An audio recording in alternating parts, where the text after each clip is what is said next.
Muito bem, estamos aqui com o seu segundo bloco do programa de hoje, terça-feira, né? E ainda com o Fernando Antônio, a gente conversando sobre o campeonato estadual da Série B, porque é o campeonato que interessa realmente a gente, né, aqui da região. São João da Barra decepcionou e sofreu mais uma derrota em casa no último sábado, né, Fernando? Perdeu para a equipe do Angra, que enfrenta o Americano em Angra dos Reis na próxima quarta.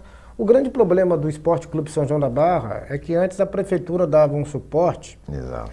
E o São João da Barra teve a oportunidade de contratar o técnico Andrade, que foi campeão pelo Flamengo, campeão brasileiro como treinador. Exatamente. Fez um trabalho até relativamente bom no São João da Barra, armou uma boa equipe.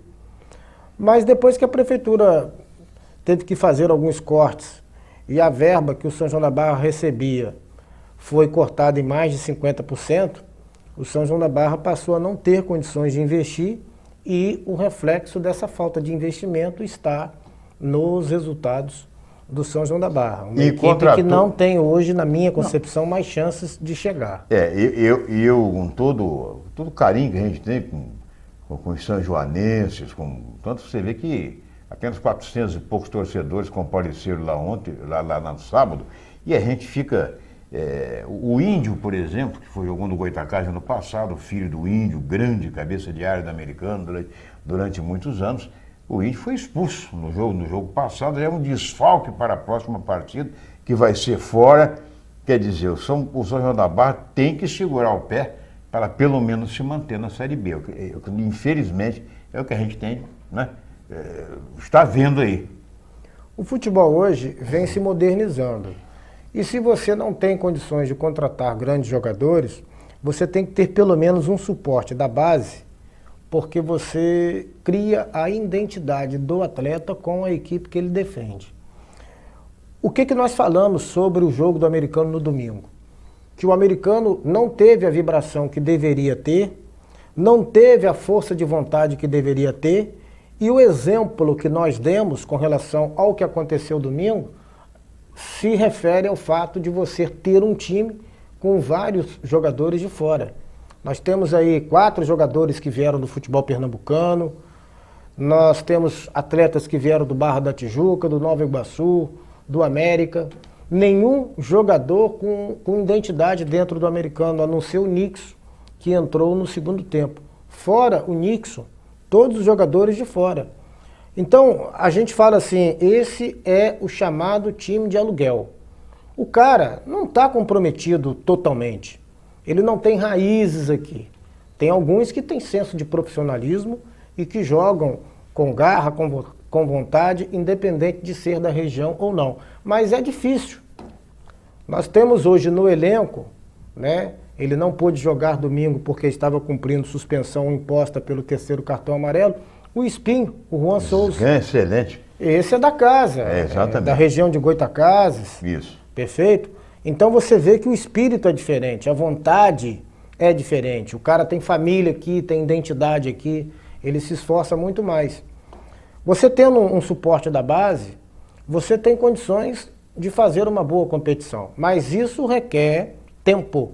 Você também não pode jogar os garotos de qualquer forma no time de profissionais. E você vê o São João da Barra no passado, que tinha o Rael, né, que tinha o Renan, que tinha o Wellington Jacaré com o Rondinelli formando ali o espinha dorsal do time, tinha o Flávio Pinto, o Flavinho, na cabeça de área, que aliás foi contratado pelo Goitacás e não jogou ainda, segundo me disse o ex-treinador, aqui, conversando comigo aqui, ele disse que está contundido, que ele já veio para o Goitacás com problema de contusão. Que é um bom jogador, por sinal, apesar da baixa estatura, mas é um exímio marcador e tem características de lutador, de jogador com determinação, muito embora a idade hoje atrapalhe um pouco, porque ele não é mais nenhum garoto. Exatamente, o São João da Barra tinha 2 zagueiros excelentes, altos, que impunham respeito realmente,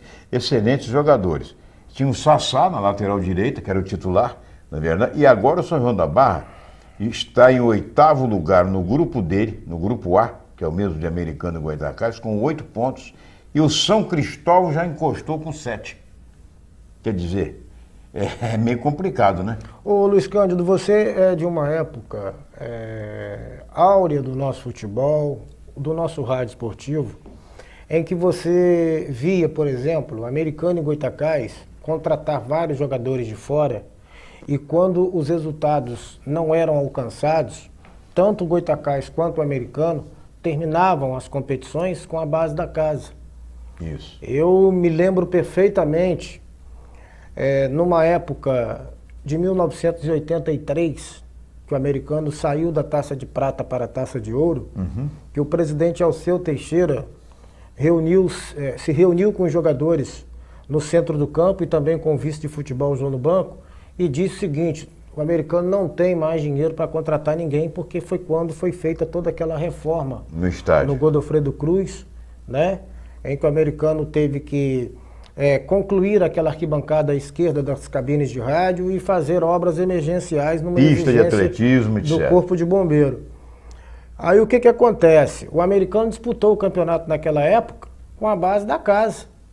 Foi. Foram poucos jogadores de fora. A Mauri, que era de fora, mas era da região aqui de Pádua, não é da região de Pádua. Totonho, Ronaldo, que veio do Botafogo, que hoje é o Ronaldo Torres, aí famoso, preparador físico.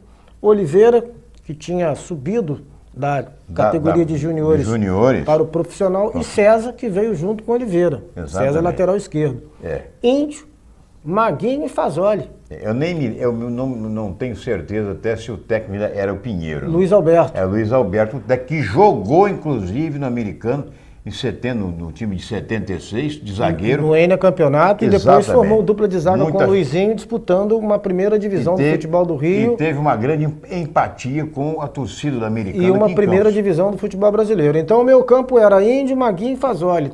Índio da casa, Maguinho da casa e o Fazoli da casa. O ataque. E jogavam fácil. Amarildo e Rogério. O Rogério que veio do Campo Grande, mas veio novo pra cá. E Sérgio Pedro. Feito na base do Americano. O Americano, naquela ocasião, eliminou a Portuguesa no Canindé, num gol histórico do Maguinho. Enéas, o falecido Enéas, marcou para a Portuguesa e Maguinho empatou para o Americano. E esse empate deu ao Americano a classificação. Então era uma equipe da casa. Daqui a pouco, no terceiro e último bloco, nós vamos continuar falando sobre isso, porque as novas gerações realmente não sabem nada a respeito do histórico dos times daqui. Daqui a pouco nós voltamos.